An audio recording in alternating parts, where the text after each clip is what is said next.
이명박 전 대통령에 대한 구속영장이 조금 전 청구됐습니다. 자세한 소식 알아보겠습니다. 유용화 한국외대 미네르바 교양대학 초빙 교수 최단비 변호사 두 분 모셨습니다. 안녕하십니까? 예, 안녕하십니까? 예, 이명박 전 대통령에 대한 구속영장이 청구됐어요. 오늘 아침 문무일 검찰총장은 이제 출근하면서 숙고하고 있다 이런 소식이 전해졌는데 조금 전에 1시간 전쯤인가요? 영장을 청구했어요. 예상됐던 일이죠? 예상이 대부분 됐었던 예. 일이고요. 문무일 검찰총장 같은 경우는 주말에 이제 의견을 수렴해서 오늘 중으로 결론을 내릴 것이다라고 예상이 되었는데요. 대부분 예상했던 바와 같이 이명박 전 대통령에 대해서는 구속영장이 청구가 됐습니다. 예. 이 청구된 이유를 좀 살펴보면 먼저 이명박 전 대통령 같은 경우는 혐의가 현재 18개로 굉장히 혐의가 중대합니다. 뇌물 액수도 굉장히 많죠. 거기에다가 지금 현재 대부분의 혐의를 전면 부인하고 있기 때문에 증거인멸 가능성도 높고 또 종범으로 공소장에 기재된 김백준 전 기획관 같은 경우에도 구속이 되어 있는데 주범인 이명박 전 대통령에 대해서 구속영장을 청구하지 않을 경우에는 수사라든지 여러 가지 형평성의 여부에 문제가 발생할 수가 있어서 현재 청구된 것으로 보고 있습니다. 예. 자, 그러면 뭐 다들 아시겠습니다만은 그 중요한 혐의 어떤 혐의인 거죠? 크게 세 가지로 보실 수가 있겠는데요. 첫 번째는 이제 국정원 특활비와 관련된 것들이 있겠죠. 뭐 여러 가지 이 국정원 특활비와 관련돼서는 김희중 부속실장이라든지 김백준 전 기획관이 지금 관련이 되어 있고요. 두 번째는 뇌물, 민간 뇌물입니다. 민간 뇌물은 뭐 최근에 알려진 이팔성 우리금융지주 회장으로부터 그 이후에 여러 가지 민간 기업들로 받은 뇌물, 거기에다가 삼성이 다스와 관련된 소속비를 대납한 그런 것들이 있을 수 있겠고요. 세 번째로는 다스의 실소유주가 누구인가와 관련되어서 다스의 경영 비리와 관련된 횡령, 배임 또는 뭐 예를 들면 조세면탈 같은 것들이 있을 수 있겠습니다. 예. 자, 뭐 그런 부분에 대한 또 법리 공방도 앞으로 좀 그 예고가 돼 있는 상황인데요. 예. 오늘 그 영장 청구 이렇게 논의하면서 반대하는 대검 간부들이 거의 없었다고 그래요. 예. 예. 어떤 아무래도 분위기였을까요? 이제 뭐 검찰에서는 뭐 언론에 보도된 바에 따르면은 이 전직 대통령 두 사람을 구속시키는 거에 대한 부담 논의가 좀 있지 않았었습니까? 그런데 그런 정치적 부담보다도 지금 변호사님이 설명했습니다만 혐의 자체가 이건 완전히 뭐 돈과 이권과 관련된 문제가 있고요. 그리고 고구마 줄 계속 하루마다 더 나오고 있어요, 지금 현재. 더 중요한 거는 이제 혼자가 아니라 가족, 부인이라든가 뭐 형이라든가 뭐 하여튼 아들, 조카 이렇게 가족까지도 연루된 부분이기 때문에 이 부분에 대해서 검찰이 뭐 정치적 부담을 자꾸만 운운하는 것보다도 만약에 구속영장을 청구하지 않으면은 검찰에 쏟아진 비난이라든가 이런 부분을 감수할 수 없었을 거라 생각합니다. 그래서 검찰은 뭐 하여튼 구속영장을 청구하는 원칙대로 것을 갖다 방침을 삼았다고 생각합니다. 예. 이 전 대통령 변호인단이 지난 주말 사이에 영장 청구 가능성을 상당히 높게 보고 다음 단계인 이제 법원에서 영장 실질 심사 단계에서 소명할 쟁점을 정리했다고 해요. 이건 어떤 전략이라고 봐야 되는 겁니까? 일단 뭐 물론 이명박 전 대통령이 소환 조사를 받고 나서 측근들에게 잘 하고 왔다 걱정하지 말라라고 얘기는 했지만 변호인단 같은 경우에는 구속영장이 청구될 가능성을 굉장히 염두에 둔 것 같습니다. 그래서 말씀하신 것처럼 주말 동안에 법원 심사에서 소명할 쟁점을 정리를 했는데 구속 전 영장 실질 심사 같은 경우에는 법관 앞에서 판사 앞에서 이 구속에 대한 영장이 타당한 것인가를 검토를 하는 것입니다. 그렇기 때문에 검찰 입장에서는 지금 구속영장을 청구한 것과 마찬가지의 논리들을 펴겠죠. 예를 들자면 범죄 혐의가 굉장히 중대하고 증거인멸의 우려가 있다라는 논리를 펼 것인 반면에 이명박 전 대통령 측에서는 이러한 여러 가지 혐의가 이명박 전 대통령을 향해서 억지로 꿰맞춰진 것이다. 이것을 다시 말하자면은 혐의가 명백하지 않다는 거죠. 여러 가지 다툴 만한 사실관계들이 있다라는 주장을 할 것이고 두 번째 주장에 조금 더 무게가 실릴 것 같은데 두 번째 주장은 이미 다른 여러 가지 관련자들 예를 들면 김백준 전 기획관 같은 경우도 이미 재판이 시작됐단 말이죠.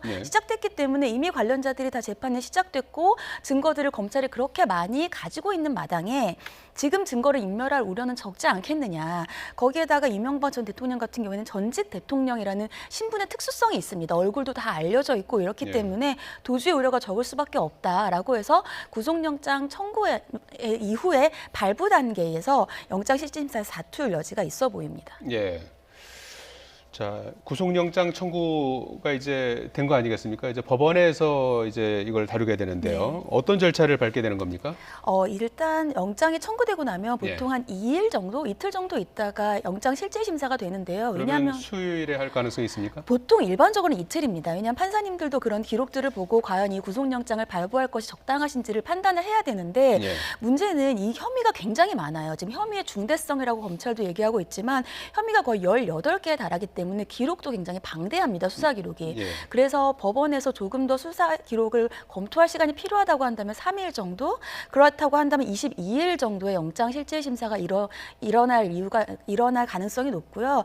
보통은 많이 아시겠지만 영장 실질 심사를 하고 나서 그날 밤 굉장히 늦게 아니면 다음 날 새벽 늦게 정도에 보통은 발부 여부가 결정이 됩니다. 그렇기 때문에 이명박 전 대통령 같은 경우에는 일반적으로 이틀 후에 한다라고 한다면 22일 아니고 조금 하루 더 늦춰서 한다면 23일 정도에 발부 여부가 결정될 가능성이 높습니다. 예.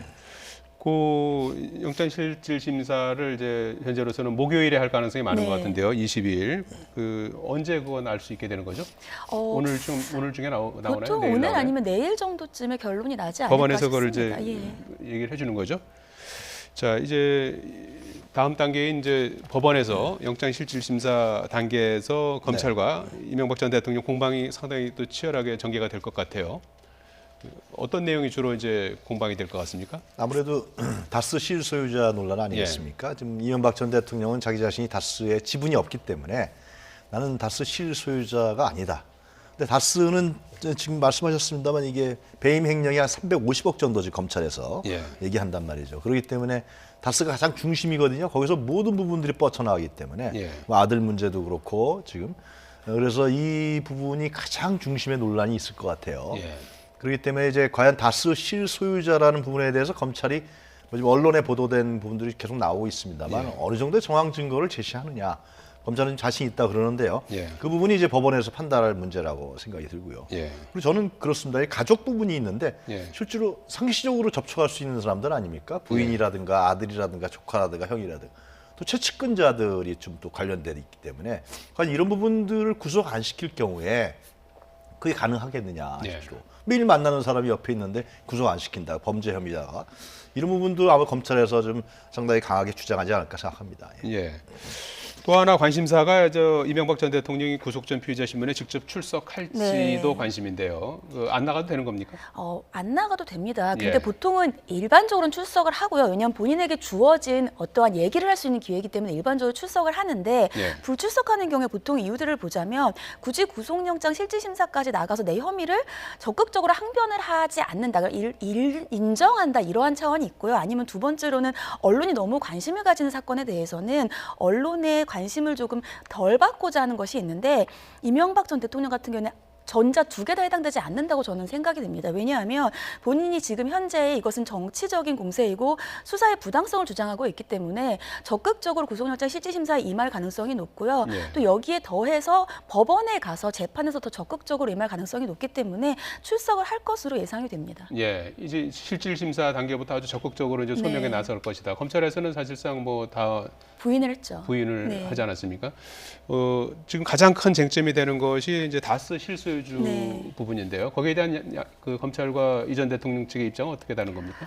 검찰에서는 다스의 실소유주는 현재 이명박 전 대통령이라고 예. 보고 있습니다. 주주가 아닐 뿐이지 실질적인 소유권을 가지고 있다, 영향력을 행사하고 있다는 것이고요. 그렇기 때문에 삼성의 소송비 대납과 관련되어서도 제3자 뇌물죄가 아닌 그냥 뇌물죄로 보고 있는 겁니다. 이명박 대통령이 소유주라고 생각하기 때문이고요. 그렇기 때문에 횡령이라든지 조세 회피와 관련된 것들에 다 주범이 이명박 전 대통령이 되는 것인데 예. 반면에 이명박 전 대통령 같은 경우에는 여기에 대해서 이제 적극적으로 부인을 하고 있고요. 예. 예를 들자면은 그러면 왜 이시영 씨 아들 이시영 씨에게 도곡동 땅에 판매 자금이 흘러 들어갔느냐라고 한다면 여기에 대해서 이시영 씨 같은 경우는 이상은 회장에게 빌렸다라고 하는 것인데 여기에 대해서도 이명박 전 대통령은 나는 모르는 일이다. 그것은 이상은 회장과 아들인 이시영 전무가 알아서 할 문제지 모르는 문제다라고 적극적으로 선을 긋고 있거든요. 예. 그렇기 때문에 아마 법원에서도 아니면 영장 실질심사에서도 본인은 모르는 일이다라고 적극적으로 부인할 것 같은데요. 예. 지금 현재 검찰이 가지고 있는 여러 자료들이 과연 다스가의 실소유주가 이명박 이명박 전 대통령이 아니라고 하는 부인만으로 될 것인가? 예. 예를 들자면 앞 뒤에서도 우리가 얘기를 나누겠지만 뭐 법인카드 같은 부분에 있어서도 가족들이 썼던 정황들이 굉장히 많이 드러나고 있기 때문에 예. 여러 가지 것들을 봤을 때 이명박 전 대통령이 다스의 실소유주가 아니라고 부인하는 데 있어서는 더욱 더 많은 자료들이 요구되지 않을까 싶습니다. 예. 자, 그리고 이제 여러 가지 정황들이 또 계속해서 나오고 있는 그런 상황인데요. 그 이 전 대통령이 종교인으로부터 그 억대 뇌물을 받은 정황을 포착했다고 하는데요. 어떤 네. 내용입니까? 지금 그 능인선언 예. 그 주치죠, 지광 스님. 예. 잘 알려져 있는 분이죠. 좀 전에 이제 그 이 지광 스님이 뭐 언론에 간단하게 얘기한 것 같은데요. 예. 요구했다. 당선 축하금을 요구해서 2억을 줬다. 예. 거기까지만 얘기한 모양이에요. 근데 예. 그동안에 나온 부분들을 제가 좀 알아보니까 결국은 2007년 그 대선 직후죠. 직전 직후에 김백준 기획관에게 2억을 전달했다. 예. 그거는 이제 뭐 나왔지만은 불교대학 분원이죠. 예. 지금 경기도 화성 분원 인가건이고 교육부 설립 인가건이었다라는 겁니다. 그래서 2012년도 11월에 이명박 전 대통령 임기 마지막에 이 승인을 받았대요. 예. 그래서 지난해 첫 졸업생을 배출했다라는 게 지금까지 나와 있는 어떤 그 종합적인 부분들에 대한 이제 정리인데요. 참 이게 그래서 어떻게 이해해야 될지 모르겠습니다. 그러니까 지금 이것뿐만이 아니고요. 지금 그 성동조선 해양이 있지 않습니까? 예. 그 부분은 또 오늘 어떤 얘기들이 나왔냐면은 그 결국 이제 그 9조 6천원인가 수출입은행을 통해 갖고 네. 실제로 그 성동조선 해양이 굉장히 어려운 지경에 처하니까 지원을 해줬단 말이죠. 결국은 국적 자금을 투자했는데 그것이 그 이후에 예를 들면 거기서 이제 20억을 빼서 이제 이팔성 금융주주 회장이 빼서 이걸 이명박 전 대통령에 전달했다 그러는데 예. 그 성동조선 해양의 회장이 이후에 감옥을 가버린 거예요. 사기 혐의로. 그래서 감옥을 다 치고 나와서 좀 돌려달라. 나 네. 감옥까지 갔다 왔는데. 그러니까 이명박 전 대통령에서 뭐 하여튼 언론에 나온 부분입니다. 예. 상당히 뭐 아주 추잡한 얘기인데, 그러니까 이상득 전 회장하고 이명박 전 대통령하고 그 문제로 이제 예. 좀 갈등이 있었다. 그래서 예. 이상득 전에 자기 돈을 줬다. 뭐 이런 얘기까지 나오기 때문에 예. 지금 거의 제가 초반에 말씀드렸습니다만은 이 돈과 이권과 관련된 부분들 예. 이게 마치 뭐 대통령 검찰에 이게 나온 얘기들이 다 사실이라 그러면은 예. 대통령이 무슨 돈 만드는 기계 만드는 자리인지 상당히 참 의혹스러운 얘기들이 거기에 나옵니다. 대한 반론을 조금 보면은 이제 이 전 대통령 측은 이 혐의에 대해서 부인하고 있는 상황이라고 그래요. 혐의가 확인되면 이제 뇌물 액수에 포함이 되는 겁니까? 아니면 그렇죠. 정치자금으로 이제 얘기를 할까요? 이게 이제 보통은 뇌물로 보고 있는데요. 예. 왜냐하면 검찰 측에서는 이명박 전 대통령이 그 당시에 당선인이 되기 전이라고 하더라도 이후에 당선이 되고 나서의 어떠한 것들에 대해서 영향을 미칠 수 있는 대가 관계가 있었다라고 보고 있기 때문에 뇌물로 보고 있습니다. 근데 예. 여기에 대해서 이명박 전 대통령 측에서는 내가 당선인 신분도 아니었고 그 당시에는 후보에 불과했는데 이것이 어떻게 뇌물이냐. 그래서 정치자금이라고 주장을 하고 있고 정치자금 같은 경우에는 공소시효가 지났기 때문에 지금 정치자금을 주장하고 있었던 것이거든요. 그런데 예를 들자면은 이런 것들이 이후에 지금 앞에서 교수님께서 설명하신 것처럼 실제로 그 이후에 불교와 관련된 어떤 대학을 설립해줬고 어떤 이권에 대해서 그것을 개입해줬고 대통령의 직에서 그 이권을 개입한 것에 어떠한 영향력을 미쳤다라고 한다면 그렇다고 한다면 뇌물로 인정될 가능성이 더 높아 보인다고 보입니다. 예, 그런가 하면 김윤옥 여사도 계속해서 관련된 기사가 나오고 있는데요. 이 다스 법인카드를 이용해서 수억 원을 사용했다 이런 의혹이 제기되고 있는 상황인데요. 어느 정도 사실입니까? 김윤옥 여사 같은 경우에는 이명박 전 대통령이 소환 조사를 받기 전에는 국정원 특활비인 10만 달러 수수와 관련되어서만 이제 혐의가 있다라고 보고 있었어요. 관련이 있었다라고 예. 보고 있었는데 소환 조사가 있고 나서 다스의 법인카드를 한 4억 원 정도를 개인적으로 사용했다라는 의혹을 받고 있습니다. 예. 다스가 만약에 이명박 전 대통령이 전혀 무관한 회사라고 한다면 사실은 법인카드라고 하는 것은 임직원만이 쓸 수 있는 카드이지 않습니까? 회사와 관련되어서. 예. 그런데 임직원이 아닌 무관한 이명박 전 대통령의 가족이고요. 거기에다가 용도가 사적인 용도입니다. 만약에 법인카드라고 하는 것이 쓸 수 있는 사람이 쓴다고 하더라도 사적으로 사용한다고 하면 횡령과 관련된 혐의가 될 수가 있는데 사적으로 사용한 의혹이 있고요. 그렇기 때문에 검찰은 이 부분이 결국은 이명박 전 대통령과 다스의 연결고리와 관련된 증거라고 현재는 보고 있는 것이고요. 예.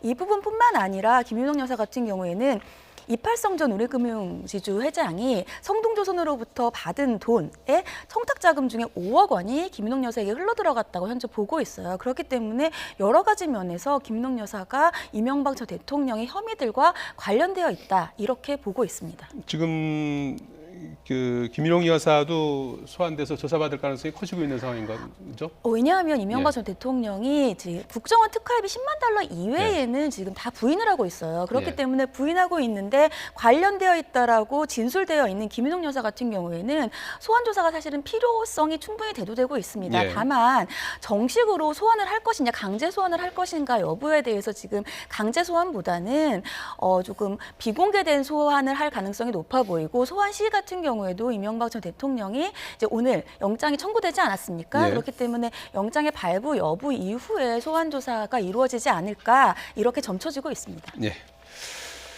자, 안희정 전 지사 얘기를 좀 해봐야 될 것 같은데요. 자신의 비서 등을 성폭행한 혐의를 받고 있는 안희정 전 충남지사 오늘 두 번째 검찰에 출석을 했습니다. 출석 당시의 얘기를 잠깐 듣고 말씀 나눠보겠습니다. 다시 한번 모든 분들께 죄송합니다. 합의에 의한 관계였다고 생각했습니다. 하지만 고소인들께서 그런 것이 아니었다고 하십니다. 사과드립니다. 검찰 조사를 성실히 받겠습니다. 그리고 그에 따른 사법 처리도 달게 받겠습니다. 저를 사랑하고 격려해 주신 많은 분들께 그리고 제 아내와 가족에게 죄송합니다. 예, 유 교수님 예. 어떻게 들으셨습니까? 출석. 그러니까 대부분의 그 뭐 변호사님이 저보다 잘 아시겠지만 대부분의 성폭행자들이 보면은 다 합의에 의해서 했다라고 이제 진술을 다 하지 않습니까? 실제로. 왜냐하면 성범죄라는 게 이게 두 사람 쌍방간에만 알 수 있는 문제이기 때문에 그래서 거기에 대한 증언에 대한 진술의 타당성 여부에 따라서 법원과 검찰이 판단할 수밖에 없기 때문에 이거 합의에 의한 것이다라는 부분들을 뒤집을 수 있는 피해자의 어떤 증언이라든가 정황 증거가 없으면 대부분의 이 성범죄들이 가해자 위주로 간다는 것이 일반적인 상식입니다. 그래서 모르겠어요. 하여튼 그거는 뭐 법원이나 검찰에서 판단하겠습니다만은 이렇게 되면 뭐냐면 안희정 전 지사가 예를 들면 이것이 합의에 의한 것이다. 성폭행이라든가 뭐 위력에 의한 간음이 아니다라고 되면 무죄를 받을 수도 있단 말이죠. 만약에 그것이 안희정 전 지사 주장대로 한다면 예. 그렇게 되면은 실제로 김지은 씨가 무고죄로 되는 것이고요. 그리고 안희정 지사는 내가 이렇게 했기 때문에 나는 정치를 다시 할 수 있다. 이렇게 다시 할 수 있는 그런 이 스토리텔링이 나오기 때문에 예. 하여튼 뭐 그러나 이제 뭐 텔레그램이 있었잖아요. 뭐 미안하다. 뭐 그런 식의 그 텔레그램 부분에 대한 진술인데 하여튼 김지은 씨가 검찰에 가서 어떤 짓을 했는지 모르지만은 이것이 잘못하면 또 2차 피해 문제 여러 가지 부분들이 복합적으로 정치에 의해서 인해에 의해서 나타난다. 그래서 이게 다른 데는 다 죄송하다 그러는데 합의에 의해서 그런다 그랬잖아요. 그거는 결국은 그런 제가 말씀드린 그러한 부분들을 노리고 있다 법적으로 네. 그렇게 말씀드릴 수 있을 것 같아요. 도덕적으로는 좀 비난을 받더라도 법적으로는 좀 빠져나가려는 그런 전략이라고 봐야 되는 겁니까? 네, 저도 이 안희정 지사의 그런 언론에 대답하는 것들을 예. 보면 교수님 의견에 동의를 하는데요. 예.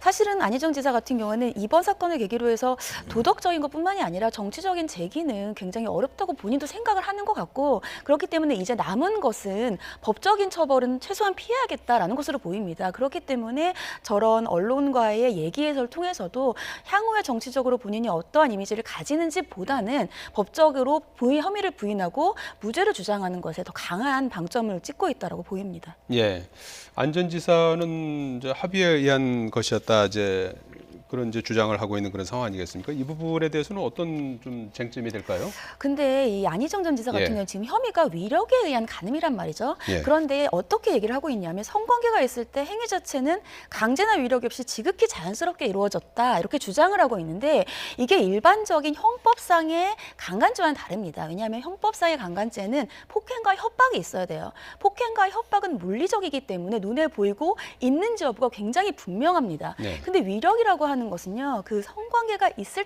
당시에 자연스럽게 이루어졌다고 보일 수도 있어요. 왜냐하면 본인이 위세에 눌려있기 때문에 그 당시에 적극적으로 저항을 한다든지 아니다라고 적극적으로 주장을 할 수 없는 상태인 것이 위력일 수도 있거든요. 그렇기 때문에 지금 경찰이나 검찰 조사에서 이 위력을 입증하는 것들이 굉장히 어려운 부분이고, 그렇기 때문에 결국은 그러니까 상대방이 서로 주장하는, 예를 들자면 SNS상에 서로 주고받았던 얘기, 가장 중요한 예를 들면 포인트라고 한다는 것은 이러한 성관계가 있고 나서 피해자와 예를 들면 가해자로 지목된 안희정 지사의 서로 간의 대화 내용들, 이런 것들이 서로 주장에서 어떠한 주장이 더 신빙성이 있는지에 대한 중요한 입증 자료가 될 것입니다.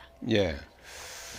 자, 이 두 번째 피해자의 경우에는 안전지사와 업무상 고용관계는 아니었다, 이제 이런 주장을 하고 있는 상황 아니겠습니까? 네. 이럴 때는 이제 업무상 위력이 적용될 수 있는 겁니까? 이 위력에 의한 간음이라고 하는 것이요, 여러 가지 포인트가 있어요. 업무상 고용에 의한 것일 수도 있고 다른 부분일 수가 있는데, 일반적으로 고용에 의한 위력에 의한 간음, 이것을 법원에서는 많이 인정해 준 추세입니다. 첫 번째 피해자 같은 경우에는 고용관계였기 때문에 이것이 인정이 조금 쉽게 되는데, 두 번째 피해자 같은 경우에는 직접적인 고용관계가 없었어요. 더 좋은 민주주의 연구소의 직원이었기 때문에 지금 현재 안전지사 측에서 직접적인 고용관계가 없었는데 내가 어떻게 위력을 가할 지위에 있느냐, 그렇기 때문에 위력에 의한 간음이 아니다라고 주장을 하고 있는 것이고요. 하지만 이 피해자의 변호인 측에서 얘기를 했습니다. 어떠한 그 관계였는지, 이 더 좋은 민주주의 연구소의 안전지사가 어느 정도 그러한 위력을 가지고 있었고 어느 정도로 강한 영향력을 미치고 있었는지와 관련된 자료를 전부 수집해서 제출할 예정이고 제출을 하고 있다라고 밝혔기 때문에요. 이 더 좋은 민주주의 연구소가 안전지사를 위한 연구소였다. 그리고 네. 안전지사가 최초에 이것을 이제 설립을 한 것이고 그 사건 당시에만 직책이 없었던 것이기 때문에 또 후원금도 다 안전지사를 보고 들어온 것이다. 이렇게 진술들이 나오고 있어서 위력과 관련되어서 입증이 크게 어렵지는 않을 것으로 보입니다. 예. 제가 봤을 때 형사소송법이라든가 뭐 성추행이나 성폭행 이런 부분들의 그 법망이 상당히 취약한 것 같아요. 예.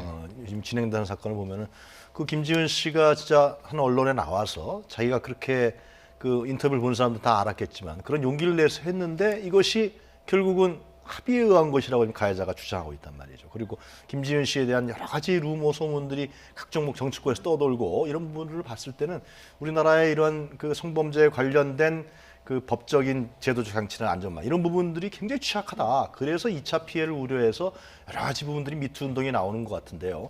하여튼 뭐 정치인이 지금 이 문에 걸렸지만은 이건 정치권에서 또 해결해야 될 문제가 아니냐 그런 생각이 드네요. 안전지사 영장 청구 가능성 어떻게 보십니까? 안전지사 같은 경우에는 지금 굉장히 수사에 적극적으로 협조하고 있다라고 볼 수도 있습니다. 네. 왜냐하면 처음에 이 조사를 받을 때 본인이 자진 출석을 했기 때문인데, 하지만 그래서 그쪽에서는 그렇게 주장할 거예요. 우리는 적극적으로 수사에 임하고 있고 도주의 우려도 없다라고 하지만 지금 현재 두 번째 피해자까지 나왔고 세 번째 피해자가 있다라고 지금 밝히고 있고요. 그 피해자들을 변호하고 있는 변호인단 측에서는 추가 피해자도 가능성이 있다 이렇게 밝히고 있습니다. 피해자가 많아진다는 것은 그만큼 범죄가 중대하다는 것이고요. 지금 수사에 적극적으로 출석은 하고 있지만 대부분의 혐의를 부인하고 있기 때문에 증거인멸의 우려도 있어서 저는 구속영장의 청구의 가능성은 좀 높지 않을까 예상해 봅니다. 예. 자, 정치권 미투 소식 하나 더 짚어보죠. 민주당이 기자지망생 성추행 의혹을 받고 있는 정봉주 전 의원의 복당을 허가하지 않기로 최종 결정하지 않았습니까? 그 그렇습니다. 이유는 무엇입니까? 최고위원회에서 밝힌 바에 따르면 이것이 다툼의 여지가 아직 있고요. 그리고 미투 운동에 대한 어떤 미투 운동을 진행하는 부분에 대해서 이게 훼손될 우려가 있다. 뭐 그런 거 두 가지로 진행되는 것 같아요. 실제로 정봉주 전 의원이 상당히 강력하게 주장하고 있지만 지금 이 부분이 진실 공방으로 가고 있고요. 또 뭐 그 농객인 진중권 씨라든가 또 누구죠? 박훈 변호사 이런 사람들이 상당히 강하게 지금 이 문제에 대해서 얘기하고 있지 않습니까? 뭐 진중권 씨 같은 경우는 과연 피해 여성과 프레시안이 왜 정봉주 씨의 서울시장을 출마를 방해하는지 자기 이해 못하겠다. 이렇게 조목조목 박훈 변호사 같은 경우는 정봉주 씨가 제시한 사진을 그게 맞다 그러면 자기는 뭐 공개 사과하고 1억 원의 손해배상을 주겠다고 있기 때문에 정봉주 전 의원은 이제 자기는 억울하다, 부당하다, 자기의 서울시장을 하려는 것을 막으려는 의도였다라고 출마 선언을 했습니다만은 계속해서 이 부분은 논란에 휩싸일 수밖에 없습니다. 그래서 민주당에서는 복당 허용하지 않은 것 같은데 아마 정봉주 전 의원 같은 경우는 서울시장 무소속 문제가 있지 않습니까? 예. 무소속으로 할 거냐 말 거냐는 문제인데 참 전봉주 전 의원도 참 난감할 수도 있을 거예요 개인적으로. 자기가 이렇게 해서 강하게 밀고 나가는데 자기가 만약에 서울시장직을 출마를 접는다 그러면은 그걸 또 그 성추행 부분을 또 인정하는 꼴이 되기 때문에 이것이 나중에 어떤 식으로 물론 이제 경찰에 고소되고 했으니까 뭐 판가름이 나갔지만 어떤 식으로 결론 날지 상당히 민주당으로 입장을 봤을 때는 부담스러울 수밖에 없는 상황으로 가는 것 같아요. 예, 끝으로 한 가지 이윤택 감독 얘기를 좀 해보죠. 토요일에 경찰에 네. 이거는 경찰에서 지금 조사를 네, 하고 맞습니다. 있죠. 검찰에서 지휘하고 있고 28시간 네. 토요일 오전에 나와서 일요일까지 이렇게 조사를 1박 2일 받고 귀가했는데 피해자가 한 명이 늘었어요. 17명으로 늘어났고 네. 경찰은 지금 이게 대부분 친고죄 폐지 이전 그러니까 피해자가 네. 고소고발해야 이제 공소가 되는 그런 그 이전에 발생한 것으로 돼 있어서 이게 과연 처벌이 되느냐 이런 게 이제 관건인데 상습죄 조항을 적용하면 뭐 처벌이 가능하다고 해서 이 부분을 보고 있는 것 같아요. 예, 이 혐의가 1999년부터 2016년도까지 일어난 일이고요. 예. 지금 고소 친고와 관련된 2013년입니다. 근데 예. 2013년 이후의 것은 이제 고소를 하지 않은 사건들이기 때문에 처벌을 못하는 것이 원칙이에요. 근데 형사소송법이 2010년에 성범죄와 관련돼서 상습범 조항이 생겼습니다. 그래서 2010년 이후에 발생한 범죄들에 대해서 상습성이 인정된다고 한다면 그 이전에 있었던 범죄들에 대해서도 어느 정도 양형에 영향을 미치던지 아니면 그 이전의 범죄도 한꺼번에 엮어서 마지막 범죄의 시점을 공소시효의 기산점으로 처벌을 할 수 있는 가능성이 열리기 때문에 현재 경찰은 이렇게 보고 있고요. 여기에 더해서 경찰청 관계자가 상습죄 조항을 적용하지 않더라도 공소시효와 상관없이 혐의를 직접 적용할 수 있는 부분이 있다라고 밝혔습니다. 이 부분 같은 경우에는 아마 2013년도인 친고죄가 폐지된 이후의 범죄에도 지금 경찰이 혐의가 인정될 정도의 어떠한 것들을 보고 있지 않나 이렇게 예상을 해봅니다. 예, 알겠습니다. 예, 지금까지 유용화 한국외대 미네르바 교양대학 초빙 교수 최단비 변호사였습니다. 두 분 고맙습니다. 예.